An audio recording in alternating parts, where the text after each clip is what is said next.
Body shaming করা হয়েছে, আমার জিমের ইনস্ট্রাক্টর সহকারে আমাদের অঙ্গভঙ্গিগুলো করে দেখানো হয়েছে। বলিউডের নায়িকাই বলে, কারণ তার মুখটা তো যেরকম ইন্দুরের পাছার মতো, বুঝেন? ভাড়া করে টাকা দিয়ে নিয়ে এসে চাকরের মতো খাটানো হয়। তার মানে কি আমরা যারা আছি এখানে উপস্থিত আমরা সবাই চাকর? এবার তনির বাজে অঙ্গভঙ্গি নিয়ে মুখ খুললেন বারিশা হক। সম্প্রতি দেওয়া একটি সাক্ষাৎকারে তনির বাজে অঙ্গভঙ্গি নিয়ে বারিশা হক বলেন, আমরা টাকার জন্য কাজ করি, সে আমাদের চাকর বলেছে। আমি মনে করি আমরা যারা কাজ করি সবাইকেই তিনি অপমান করেছেন, বাজে অঙ্গভঙ্গি দেখিয়ে বডি শেমিং করেছেন।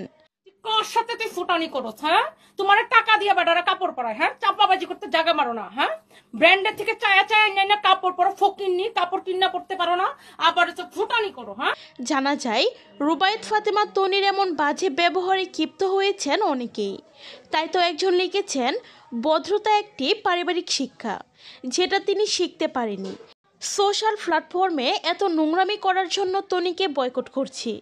আরেকজন লিখেছেন, সোশ্যাল মিডিয়ায় এমন বাজে নোংরামি এর আগে কখনোই দেখিনি, এদেরকে আইনি আওতায় আনা উচিত।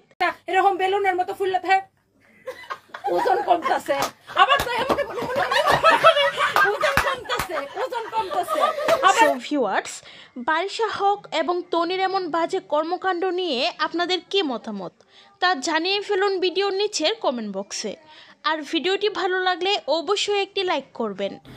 আমার বাবা, আপনার মা, আমার বোন কোথাও না কোথাও চাকরের মতো খাচ্ছে। সকল নারী জাতিকে অপমান করা হয়েছে, সকল পুরুষ জাতিকে অপমান করা হয়েছে।